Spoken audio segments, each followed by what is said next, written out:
এবারে নির্বাচনে অত্যন্ত গুরুত্বপূর্ণ ব্যারাকপুর শিল্পাঞ্চলের অন্তর্গত নোয়াপাড়া বিধানসভাতে এই বিধানসভাতে বিজেপির প্রার্থী হয়েছেন অর্জুন সিং। আর তারপর থেকে একটু একটু করে বদল হচ্ছে নোয়াপাড়ার রাজনৈতিক প্রেক্ষাপট। এবার রামনবমী মিছিলে বিজেপি প্রার্থী অর্জুন সিং এর সাথে পা মেলাতে দেখা গেল তৃণমূলের নেতা সুনীল সিংকে। আর মিছিলের এমন দৃশ্য দেখে প্রশ্ন উঠছে, তাহলে গারুলিয়াতে তৃণমূলের সংগঠন কি ধাক্কা খেতে চলেছে? আর এই জল্পনা বেশ দৃঢ় হচ্ছে সময়ের সঙ্গে সঙ্গে।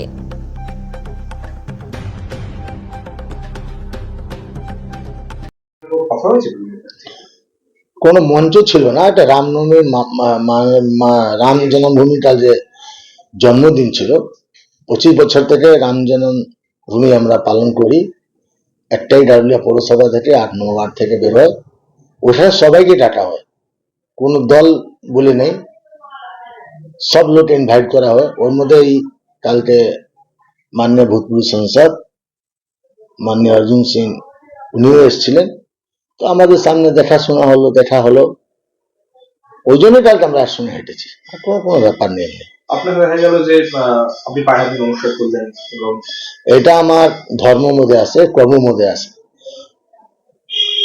কোন দলে হোক, চাहे কোনো মানুষ হোক, আমার থেকে যদি কেউ বড় লোক হয়, ওটা সবসময় আমি পায়ে ধরে নমস্কার আমি করি, পায়ে ছুঁয়ে নমস্কার করি সবাইকে। এটা আমার নিয়ম আছে, আমার থেকে যে সিনিয়র লোক থাকবে, এটা আমার কালচার আছে, আমার সংস্কৃতি আছে যে আমরা সবাইকে নমস্কার করি।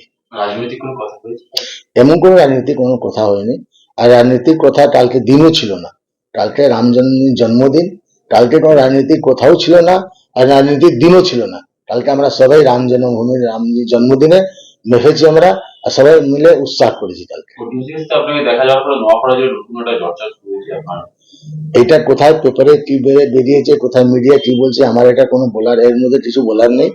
আমি বললাম কালকে রাজনীতির কোনো প্রোগ্রামই ছিল না। আর রাম জন্মভূমি যে বেরোয়, রামনবমী কোনো রাজনীতি, রাম জন্মভূমি না, রাম জন্মদিন সবার জন্য আছে, এটা কোনো কি বিজেপি জন্য আছে, তৃণমূলের কোনো ব্যাপার নেই।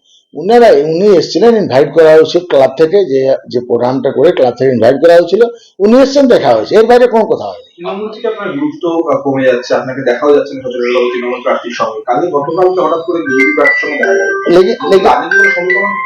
না না, এমন কোনো সমীকরণ নেই। আমি তো বলেছিলাম অনেকদিন আগে আপনাদের যে আমি ওয়েটিং লিস্টে ছিলাম, ওয়েটিং লিস্টে আছি, কনফার্ম হয়নি। তো কোথাও তো কনফার্ম করতে হবে, দেখবে কোথাও না কোথাও কনফার্ম হবে। কোনোদিন বেশি দিন তো ওয়েটিং লিস্টে কোনো আর টিকিট যদি তুমি করতে চাই, ট্রেনে টিকিট করেছো, যদি ওয়েটিং এ আছে, দেখবেন 2 দিন পরে কনফার্ম হয়ে যায়। 4 জন অ্যালটমেন্ট হয়ে 24 ঘন্টা আগে, 12 ঘন্টা আগে ওটা কনফার্ম হয়ে যাবে, নিশ্চয়ই কনফার্ম হবে, কোথাও না কোথাও কনফার্ম হবে। আপনার অনুগামীরা বলছে আপনি কোনটা রাজনীতি কোনটা নতুন করে শুরু করবেন? আমি রাজনীতিতে কোনো ঠাসা নেই ভাই। আমি সুনীল সিং, আগে সুনীল সিং, এটা কোনো আমি এই দলে আছি তো আমার গুরুত্ব আছে, ওই দলে আছে গুরুত্ব আছে, এরকম কোনো ব্যাপার নেই। সুনীল সিং একটা ব্র্যান্ড আছে, সুনীল সিংকে মানুষ ভালোবাসে, এই জন্য সুনীল সিং আছে। তাহলে কোনটার সাথে কি অন্য কোনো দলে টিকিট পাওয়ার সম্ভব?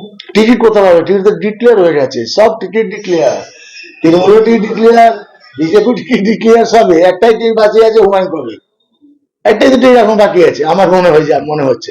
কোনো ব্যাপার নেই, টিকিট সবসময় কি এমএলএ লড়তেই হবে কোনো মানে নেই। অন্য দলে কনফার্মেশন পেয়েছেন যাওয়ার? না না, এমন কোনো কথা হয়নি। যাবেন বিজেপিতে? দেখা যাক। ইচ্ছা আছে, কথা বলেছেন অর্জুন সিং এর সঙ্গে? না, আমার সঙ্গে কোনো অর্জুন সিং এর কালকে কোনো পলিটিক্যাল আলোচনা হয়নি, কোনো কথা হয়নি। কালকে কোথায় যাওয়া, কালকে কোথাও আর জায়গাই ছিল না, কোনো প্রশ্নই আসে না। আপনি বলেন যে ওয়েটিং লিস্টে অনেকদিন থাকা যায় না, তো ঠিকই বলছি তো, ওটা সবসময় তো। আপনি ধরো তুমি কালে টিকিট একটা টেন্ডে কেটেছো, ইয়াতে কনফার্ম হবে না, তো তোমাকে কনফার্ম হবে না, এটাই তো হবে। কাটা আছে, দেখি কনফার্ম কথা হয়, তাহলে কি অন্য দলে কনফার্ম হচ্ছে? বলতে পারবো না।